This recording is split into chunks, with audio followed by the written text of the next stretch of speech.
إن الحمد لله نستعينه ونستغفره ونؤمن به ونتوكل عليه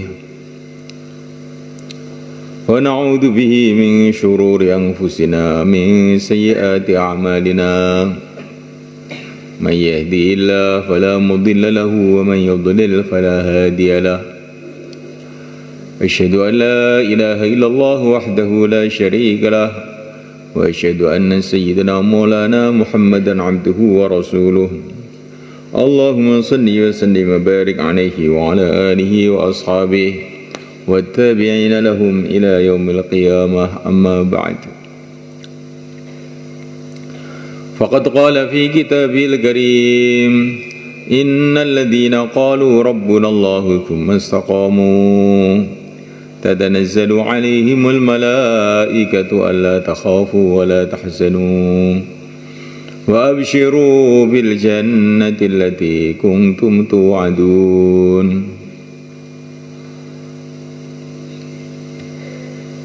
نحن أولياؤكم في الحياة الدنيا وفي الآخرة ولكم فيها ما تشتهي أنفسكم ولكم فيها ما تدعون نزلا من غفور رحيم ومن أحسن قولا ممن دعا إلى الله وعمل صالحا وقال إنني من المسلمين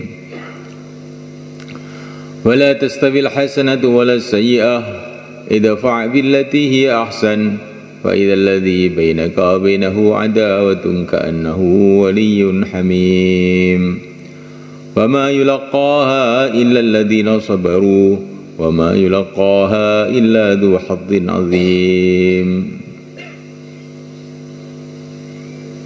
Hadirin muliakan, bagaimana setiap keadaan kita, setiap amalan kita senantiasa kita bergantung kepada Allah SWT.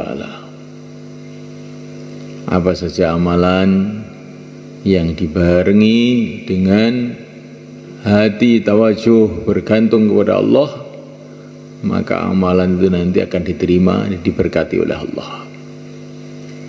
Amalan yang dibarengi dengan kelalaian, maka ini amalan itu tidak ada nilainya. Namanya Allah Ta'ala, maka dakwah dengan tawakal pada Allah. Fa'in tawallau faqul hasbiyallah la ilaha illa huwa alaihi tawakkaltu wa huwa rabbul arsyil azim. Dakwah dengan tawakal, bergantung kepada Allah Subhanahu wa taala. Maka dakwah kita nanti akan diberkati oleh Allah Subhanahu wa taala. Hanya Allah yang bisa memberikan hidayah. Hanya Allah yang bisa menolong. Hanya Allah saja.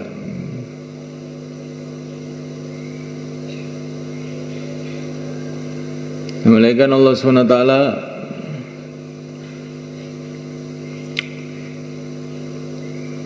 Dan kita ini setiap amalan bagaimana dibarengi dengan kecintaan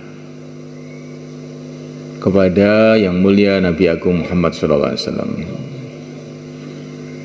Ini penting memuliakan.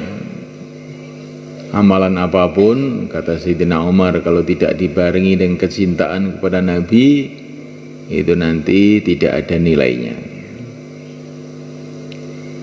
Melainkan Allah Ta'ala, maka para sahabat ini dalam keadaan-keadaan macam-macam itu senantiasa menyebut-nyebut Nabi. Waktu Harbur Riddah, perang besar-besaran pada zaman Sayyidina Abu Bakar, maka umat Islam kelihatannya mulai terdesak karena musuhnya begitu banyak ini menghadapi Musailimah al-Kadzdzab.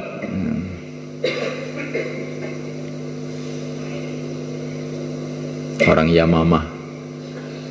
Dan Musailimah ini keturunannya jadi Muhammad bin Abdul Wahab. Masya Allah.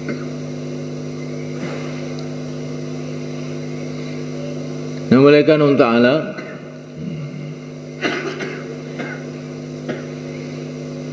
umat Islam terdesak,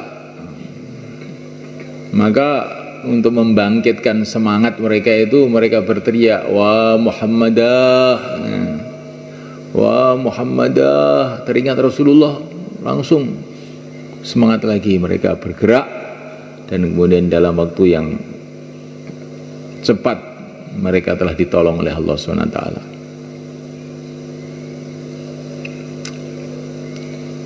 Nah, oleh karena Allah, para sahabat ini keadaan apa saja itu ingat Rasulullah. Sakit, Sayyidina Abdullah bin Umar radhiyallahu ta'ala anhu sakit, maka beliau mengatakan, "Ya Muhammad," langsung sakitnya itu sembuh malaikat. Sayyidina Hubaib bin Adi radhiyallahu ta'ala anhu ketika mau dibantai orang kafir, yang diingati apa? Yang diingati Rasulullah. "Ya Muhammad." Masya Allah, kecintaan para sahabat kepada Nabi, sudah mau mati masih teringat Nabi.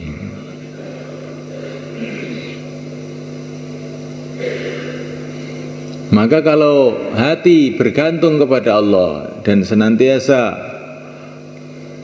dibarengi dengan kecintaan kepada Rasulullah dalam setiap amal itu, nanti amalan kita ini akan barokah sebenarnya.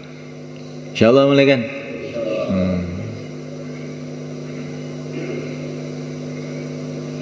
Namun Allah SWT dalam dakwah bergantung kepada Allah, dalam ta'lim pun bergantung kepada Allah. Yang bisa menambahi kita ilmu, yang bisa memberikan kita kefahaman itu hanya Allah.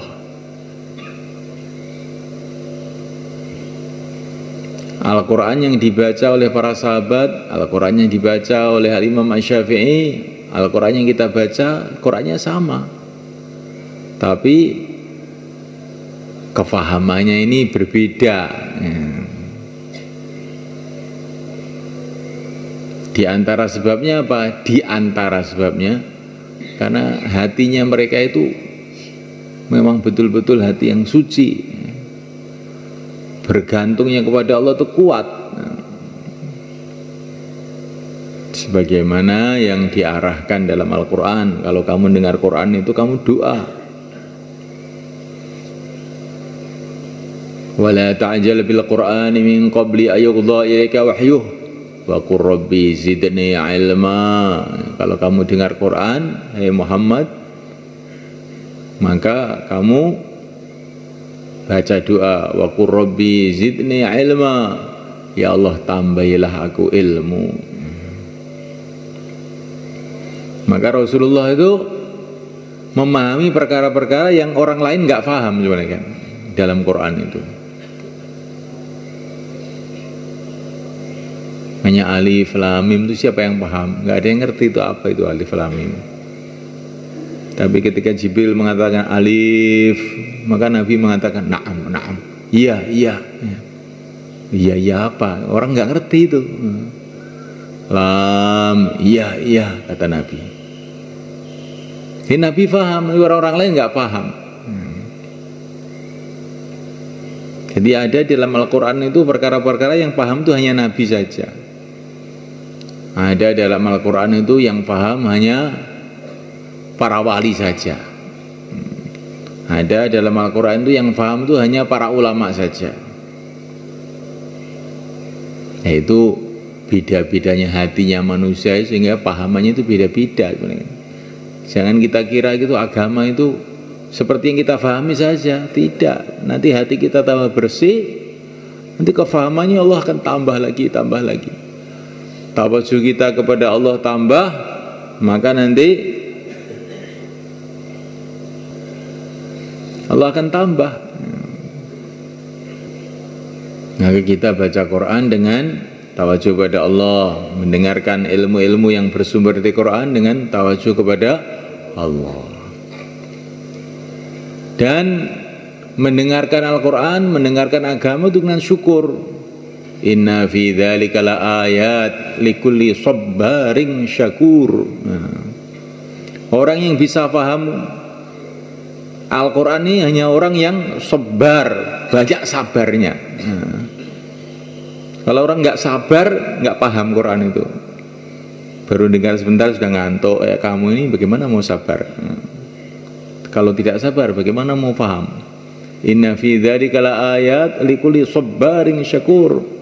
Yang paham Quran ini orang yang banyak sabar. Bukan hanya sabar, banyak sabar. Syakur, banyak syukur. Nah, baru bisa paham. Ya, kalau nggak sabar, alah apa itu? Nah, sudah nggak paham. Kalau tidak syukur, tidak menghargai, juga tidak akan paham.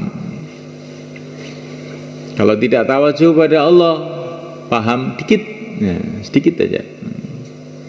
Sejauh mana kita tawadhu pada Allah, sejauh mana kita sabar, sejauh mana kita syukur, sejauh itu pula Allah kasih kefahaman Al-Quran, kefahaman agama ini. Sejauh mana kita mikir akhirat, sejauh mana kita paham agama. Nabi mengatakan, man zahida fid dunya 'allamahullah min ghairi ilm, 'allamahullah min ghairi ta'allum, wa kasyafallahu an qalbihil 'ama. Barang siapa zuhud di dunia, hatinya itu bukan tergiur dengan dunia tapi rindu pada akhirat, maka Allah akan beri dia ilmu tanpa belajar. Dimaknanya orang itu kalau rindu akhirat, saya mau ke akhirat hari ini, mungkin saya mau ke akhirat malam ini. Kalau rindunya akhirat itu kuat, akhirnya zuhud di dunia, akhirnya paham agama. Jadi kalau orang itu mikirnya dunia itu kenemenen, nah, mikir dunia aja, gembiranya karena dunia, sedihnya karena dunia, sampai doanya pun juga untuk dunia, tidurnya pun mimpi dunia, ya. Itu nanti terus agama itu jadi susah paham. Iku agama iki apa to jane iki? Ibung sapa? Padahal itu kita mendengar agama dengan bahasa Jawa, bahasa Indonesia, tapi tidak paham. Kalaupun paham, tidak bisa merasakan. Seperti orang yang lidahnya sedang sakit itu, makan tapi nggak ada rasanya, nggak ada rasanya.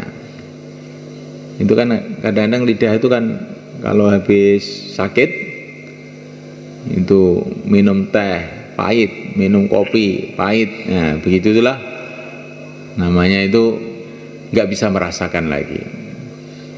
Nah kalau orang itu fikirnya akhirat, bisa merasakan itu agama. Kalau tidak nanti nggak terasa. Sholat tahu-tahu salam gitu aja, nanti tadi berapa rakaat sudah nggak ingat. Bayan tahu-tahu subhanallah bihamdihi subhanallah. Loh, tadi bayan apa tahu? Nggak tahu. Nah, itu berarti itu nggak ada rasanya. Insyaallah mulai kan?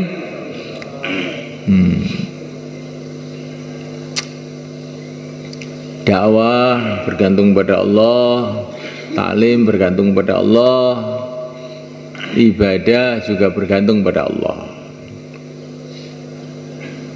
Kalau ada hayya 'alas shalah, hayya 'alas shalah, maka kita jawab la haula wala quwata illa billah. Tidak ada usaha, tidak ada kekuatan tanpa pertolongan Allah. Ya Allah, tolonglah aku untuk sholat, maknanya begitu. Ya Allah, tidak ada usaha, tidak ada kekuatan tanpa Allah, maka tolonglah aku ya Allah untuk sholat. Itu maknanya la haula wala quwata illa billah. Ibadah bergantung pada Allah. Usaha apapun, khidmat pun bergantung pada Allah. Walaula iddakhalta jannataka qulta ma syaa Allah la quwwata illa billah. Kalau masuk ladang, ucapkanlah masya Allah. Semua itu berjalan dengan kehendak Allah. La quwwata illa billah, tidak ada kekuatan kecuali dengan Allah. Maka insya Allah ladangnya itu akan dijaga oleh Allah. Siapa yang dikasih oleh Allah nikmat apa saja, kemudian dia mengucapkan Masya Allah la quwwata illa billah, maka Allah akan jaga nikmat itu. Kalau anaknya pintar, Masya Allah la quwwata illa billah. Kalau mahalahnya hidup, Masya Allah la quwwata illa billah. Kalau jamaah keluar, Masya Allah la quwwata illa billah. Insya Allah nanti Allah jaga. Kalau mahalah asalnya naik, tahu-tahu merosot, ini karena kurang didoain ya. Coba didoain, Masya Allah la quwwata illa billah. Istri lurus kok tahu tuh terus jadi nggak lurus, ini kurang didoain ini ya.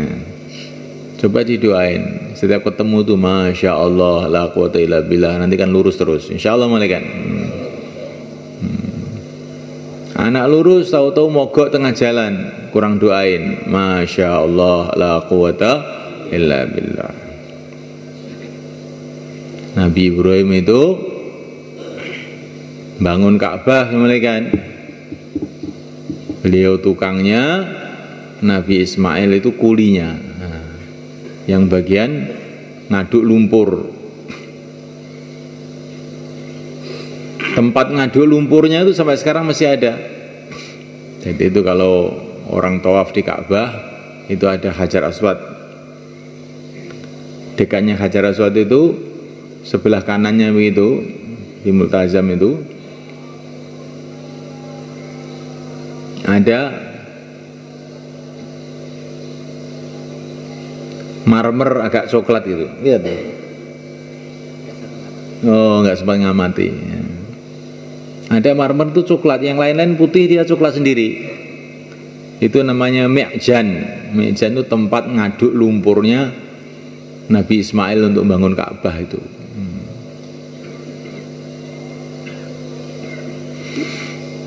Malaikat Allah Ta'ala sambil bangun sambil doa, Rabbana taqabbal minna innaka antas sami'ul alim. Nah, akhirnya bangunannya barokah. Ya Allah, terimalah bangunan ini dari kami. Yang bangunannya diterima oleh Allah di tempat ibadah beribu-ribu tahun sampai sekarang. Orang-orang dulu itu yang dipikir itu apa-apa doanya semalekan. Saya punya kiai di Surabaya sana, zaman dulu itu bangun rumah, yang bangun santri-santrinya itu. Maka semua yang bangun rumah itu harus wudhu dulu. Tukangnya, kulinya, semua harus wudhu. Dan setiap meletakkan batu bata satu harus baca ayat kursi satu. Itu kiai-kiai dulu begitu itu. Akhirnya zaman Belanda itu rumahnya dibom sama Belanda itu. Dibom itu bomnya cuman kayak klutik gitu dok, ya, nggak bisa meletus. Di sana, di Surabaya sana, di Hidrosemo sana. Rumahnya sampai sekarang masih ada. Jadi bukan hanya sekedar bangun rumah, orang dulu itu bagaimana rumahnya berkah, rumahnya dijaga oleh Allah. Bacain ayat kursi. Kita sekarang bangun masjid pun kadang-kadang malah tukangnya itu nggak sholat. Repot ini. Sambil nukang, sambil ngerokok. Nah, maka masjidnya itu barokahnya kurang mereka. Setiap yang masuk langsung ngantuk. Nah,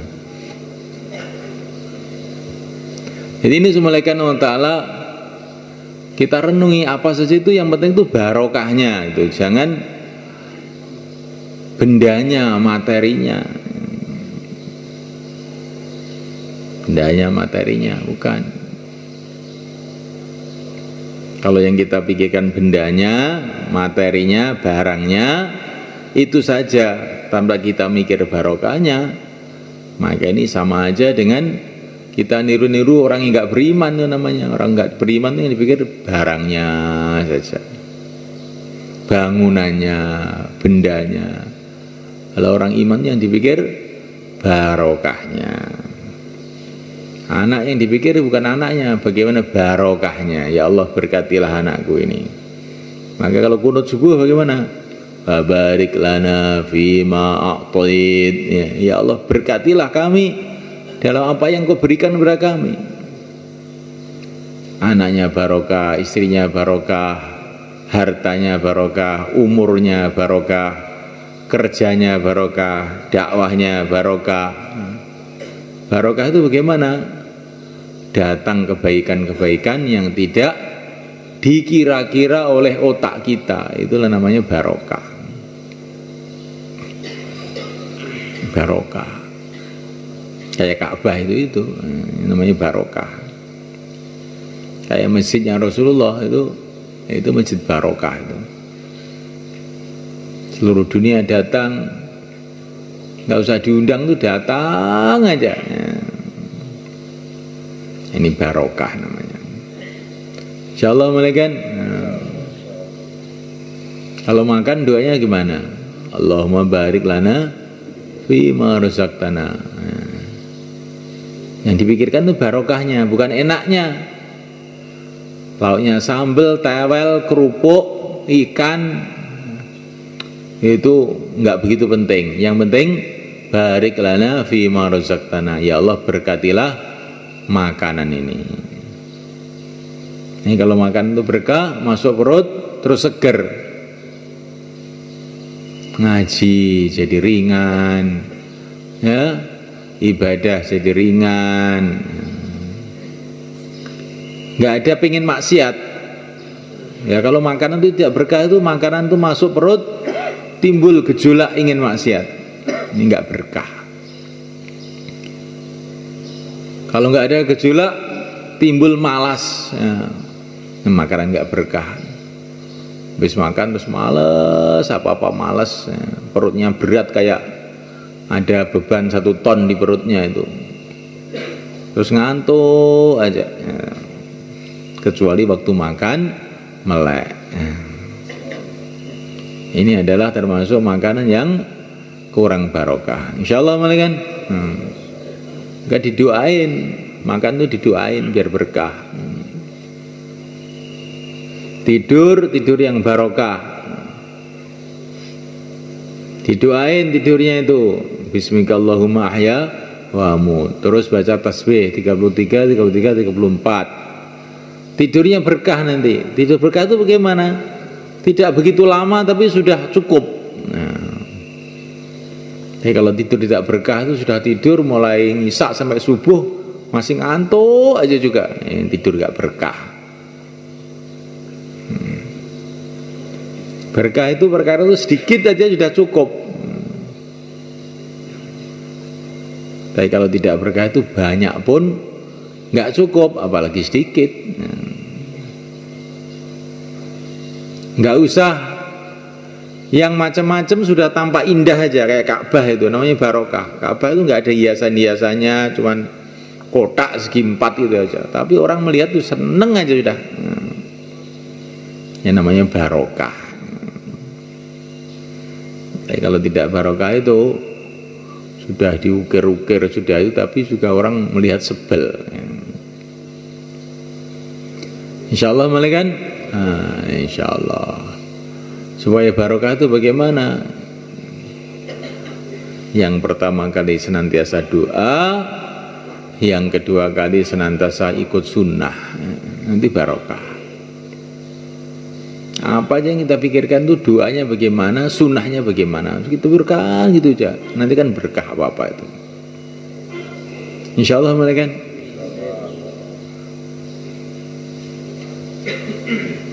Alaikum bisunnati wa sunnatil khulafa'ir rasyidin al-mahdiyyin min ba'di. Peganglah olehmu sunnahku dan sunnah para khulafa'ir rasyidin. Jadi sunnah itu bukan hanya sunnah Nabi, sunnahnya para sahabat juga harus kita pegang. sunnahnya Khulafaur Rasyidin, Sayyidina Abu Bakar, Sayyidina Umar, Sayyidina Utsman, Sayyidina Ali, Sayyidina Hasan. Bahkan khulafa itu bukan hanya itu saja, rahimallahu khulafai alladzina yuballighuna anni, ya, para ulama-ulama, orang-orang soleh, kita ikuti kehidupan mereka itu termasuk bagian daripada amalan yang diperintahkan oleh Allah. Kita suruh ikut Nabi, ikut para sahabat, ikut orang-orang soleh, minan nabiyyin was-siddiqin wasyuhada was-salihin, ya.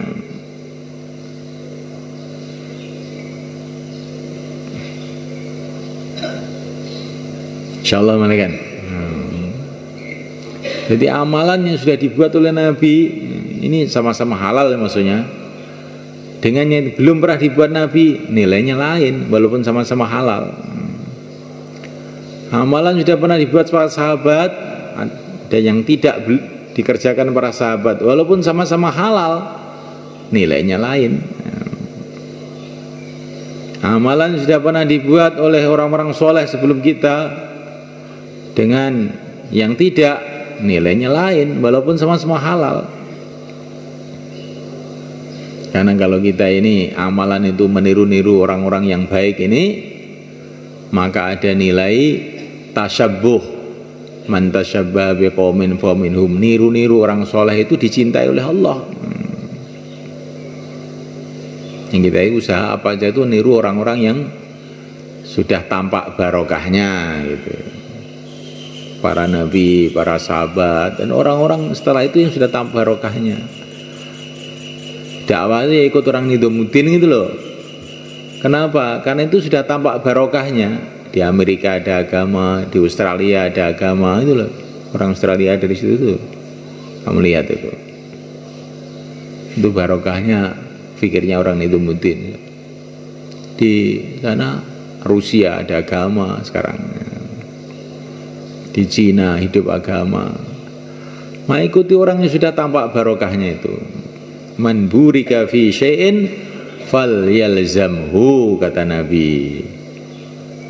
Perkara itu kalau sudah tampak barokahnya pegang. Man burika fi syai'in falyalzamhu. Kita ini dulu sebelum kenal-kenal dakwah ini apa ya, duduk di masjid begini kalau pagi itu. Pagi itu kan sudah dinusupan di sawah sana biasanya ya.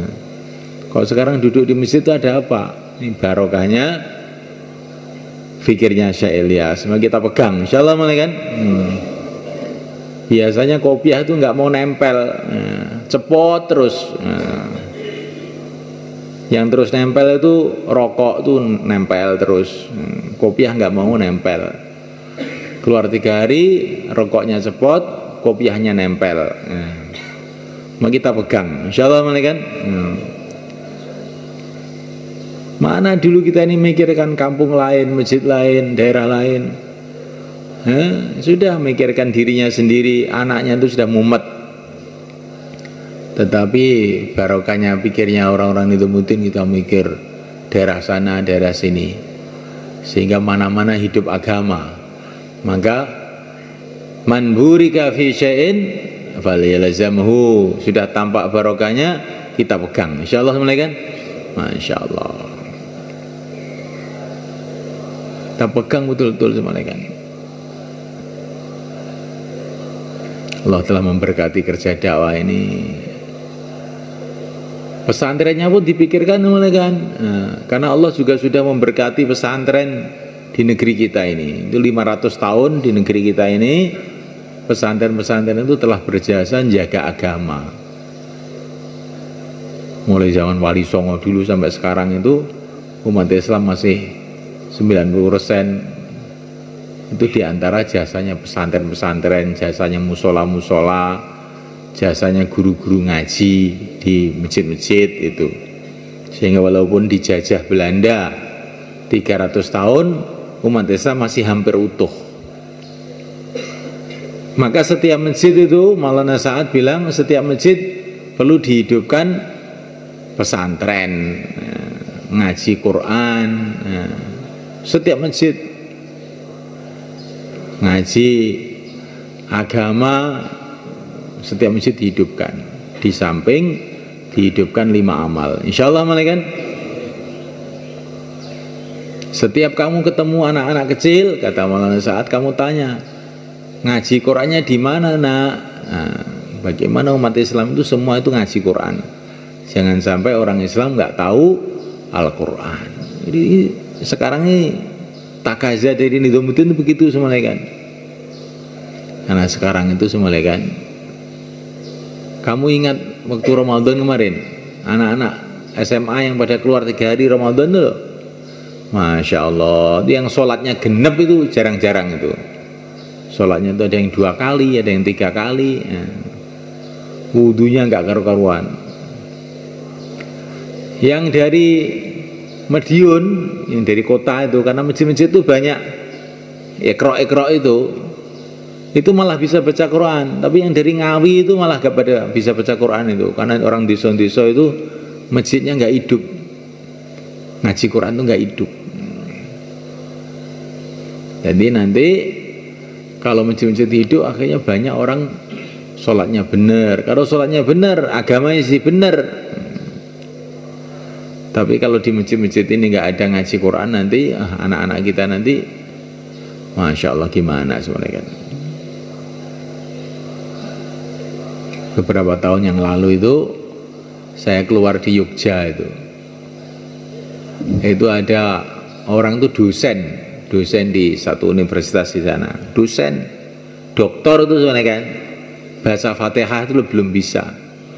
Padahal anaknya orang Islam, ayahnya Islam, ibunya Islam. Dia cerita, ya saya ini nggak sempat ya Pak. Di SD agama cuma 2 jam, itu pun kadang-kadang gurunya nggak ada. Ya. SMP begitu juga, sama begitu juga. Saya nggak pernah ke masjid. Ya, sudah tua begini, sudah umur 60 tahun baru belajar Fatihah. Ya. Ini di negeri Indonesia ini, mereka. Bagaimana di Jawa kan? Bagaimana di luar Jawa itu? Oh. Yang kita hidupkan madrasah di setiap masjid. Insyaallah mereka. Sekarang pemerintah pikir setiap kecamatan ada puskesmas, untuk memikirkan kesehatan manusia. Maka setiap masjid hidupkan madrasah untuk memikirkan kuburannya manusia ini. Insyaallah malaikat. Kita pikirkan ini malaikat, betul-betul. Itu setiap SD dipikirkan bagaimana kepala sekolahnya itu sarjana, bagaimana gurunya itu semua itu paling sedikit diploma 2, iya Pak Sar? S1 sekarang. Oh. Itu orang dunia mikir bagaimana sekolahnya itu meningkat. Nah sekarang kita mikir bagaimana imam masjidnya hafid Quran. Insyaallah malaikat. Muadzinnya keluar 4 bulan. Biar mandi itu adanya itu kayak adanya Bilal. Hayya 'alas shalah, orang sudah bergetar semua, nggak bisa duduk, lari ke masjid.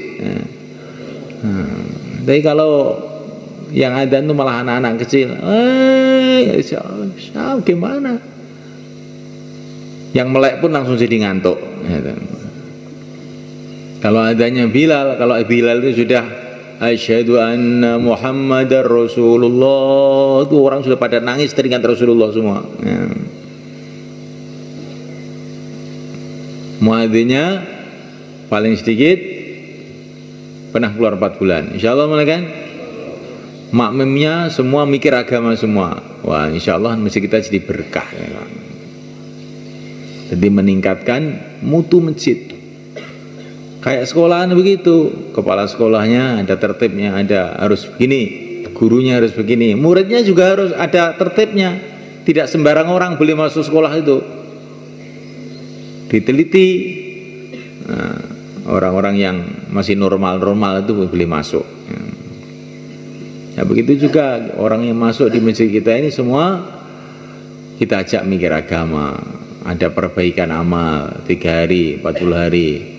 Nanti masjid kita jadi barokah, sehingga masjid kita jadi asbab hidayah untuk banyak manusia. Insya Allah kan. Untuk itu kita mulai dari diri kita dulu.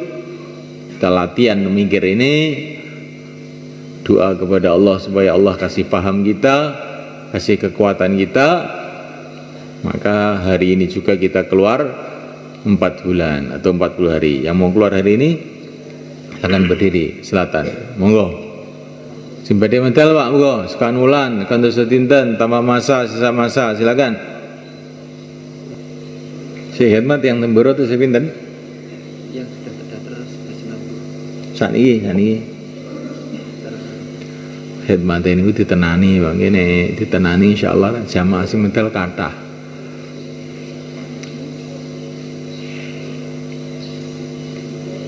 Dakwah niki Pak Tarik nggih, padha mon kalih pondok niku nek sing ning pondok sing mulang tenan, wiritan tenan santri teko-teko dhewe.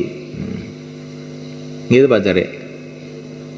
Pak Tarik Zaidin niku lho, iki wis tuwek barang wis pensiun tetep cari terus niku. Niku mun jenenge dadi sifat carike niku. Nah gitu nih pengen dakwah dadi sifat walaupun wis gak patek dakwah sih tulisannya nang langit sik dai terus ngoten lho. Insyaallah Bang nggih. Niku napa Pak Carik niku wis gak dadi carik kok disuruh Pak Carik terus napa sebabe? Saking suwene dadi carik ngene. Lah wong niku ngoten niku nek dakwah saking suwene dakwah ki wis gak patek dakwah barang nang langit ditulis dakwah ae. Insyaallah Bang nggih. Maka Kanjeng Nabi niku ngendikaken wong niku nek wektu sehate ngamal terus, mungkin nek lara gak iso ngamal karo malaikat ditulis ngamal kaya wektu sehate. Nah ini mumpung sehat ngamal terus, mumpung si waras sih ngamal terus, mengke lara mengkis-mengkis ditulis ngamal terus mawon. Dakwah ngoten niku, ngibadah ngoten niku, ngaji ngoten niku. Insyaallah Bang nggih. Nah niku dipikirake saestu niku. Mumpung masih sehat.